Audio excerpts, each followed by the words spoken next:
Hello and welcome back to our final episode of Bella Roma! It's still just Rome, Casey. It's just the Eternal City. You know it by now. I mean, come on. Awesome. So we've talked about some really beautiful churches. We've talked about some beautiful history. We've talked about some pretty beautiful things. But today, for our last episode, we'd like to talk about the most beautiful thing we saw in Rome, which was The people. The people were the most beautiful part of it. The churches, okay, buildings, great, that's awesome, neat stained glass windows, artwork, history.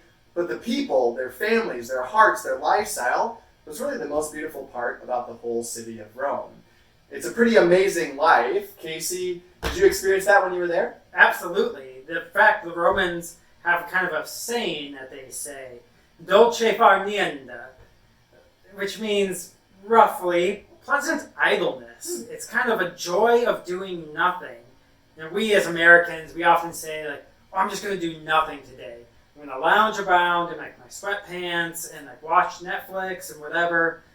That kind of sentiment doesn't exist in Rome. It's more like an idleness of restfulness, of just living a life that's for joy and happiness, not having to be productive all the time. True recreation that they are recreated through their rest, through their spending time together, through their idleness. It's a pretty beautiful thing. Absolutely. And I mean, you don't really get to experience it until you live there.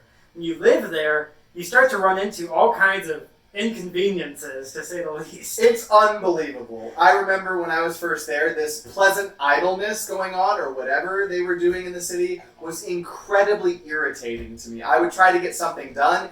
Nobody was in a hurry. Nobody cared about productivity. Everybody was laid back. They're taking their time. And I'm thinking to myself, I got stuff to do. Like, there's 24 hours in a day. Can we get this next thing going?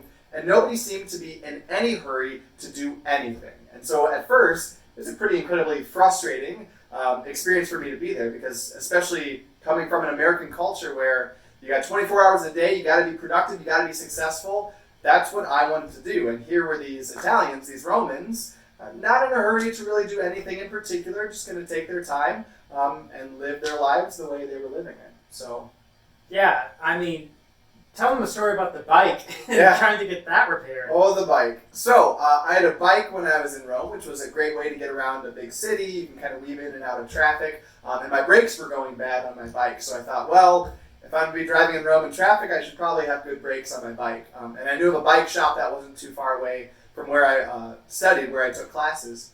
So I thought I'll stop by there on Tuesday. I stopped by on Tuesday. The whole shop was closed down all afternoon. So I thought, well, I'll stop by the next day. Closed down the whole day. And I thought, what the heck is going on? So I stopped by on Thursday. Sure enough, the shop is open. And so I tell the guy, hey, I need new brakes. Can you work on it? So as he's working on it to put new brakes on the bike, I said, what's the deal? You were closed on Tuesday and Wednesday. Your sign says you're open Monday through Friday. What's the deal? And the guy says, my brother was in town, so I closed the shop down for a couple days. And I wanted to be so mad at him, but then I thought to myself, no, that's the way it should be. That's what it means to live the beautiful life, that his brother was in town, so he didn't care about the productivity of his shop, how much money he might lose. He was just going to close it down and spend 2 days with his brother, just hanging out with him, living the good life. And so I wanted to be mad at him, but I couldn't, because his priorities were in the right spot, living the good life, spending quality time with a family member. Now, Casey, you've had some experiences there as well. Have you had some experiences of the beautiful life of the Italians? Well, the beautiful life, we're talking about Rome a lot here, but it spreads across all of Italy. Everybody in Italy really has this kind of sense of pleasant idleness to them. In fact, when I was visiting Assisi, I went out on the earliest train I could possibly go out on. And I got there before the sun even rose, and I saw most of the city, most of the churches, did a lot of praying, and it was already lunchtime. And so I had a lot of time to kill that day because I was going back on the last possible train. So I just stuck around, and I wanted to see, how do the people of Assisi live? And towards the end of the day, after kind of the traditional work day would be done, which in Italy, is substantially earlier than it is here in the United States, but they would go out, they bring their card tables, they bring their chairs, and they just put them out into the square, the church square. And I was in the central square of the town, in front of Santa Maria sopra Minerva, beautiful church and more beautiful people who just brought their children, who brought their parents and their grandparents, and they just sat, and the parents talked about their day with the grandparents, and the grandparents shared their stories about raising their children, and then they brought out their guitars and their violins and their whatever else instruments that they could muster up, and they'd play music, and there was dancing, but the children played around the fountain. It was this really beautiful night, and it wasn't a special night. It was just Thursday. That's what they did on Thursday, and every other night of the week. They just loved each other, and they wanted to spend time with each other. And something in me longed deeply for what they had. They had a community of people that just loved. And they lived a beautiful life. They knew the pleasant idleness that comes about from being with each other.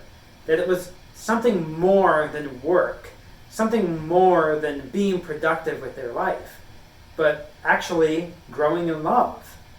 Really super beautiful, super moving for me, and super challenging when I came back to the United States and I had to figure out, how do I live that way? Yeah. Now, I'll admit, when I came back to the United States from being in Rome, there was nothing more beautiful than just being back in the United States. Productivity, having a cheeseburger was an incredible thing. I kissed the ground when I got off the plane.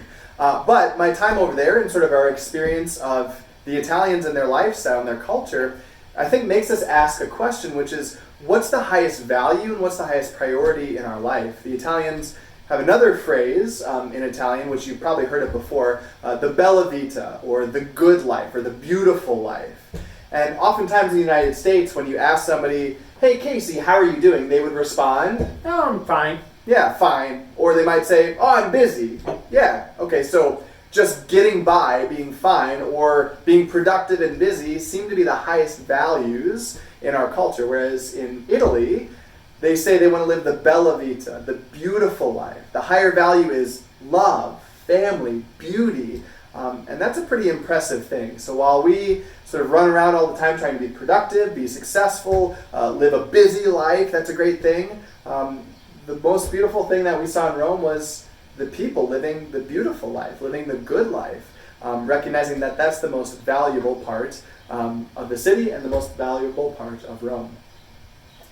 Thank you for joining us on this virtual pilgrimage throughout the city of Rome. It certainly is a beautiful city. If you ever get the chance, make sure you buy Father Kyle and I a ticket to go with you. We'd love to join you and take you around. But there's really only one last thing we have to do. What's that, Casey? We should toast the good city of Rome. To the eternal city. To the eternal city. Thanks for joining us, and God bless.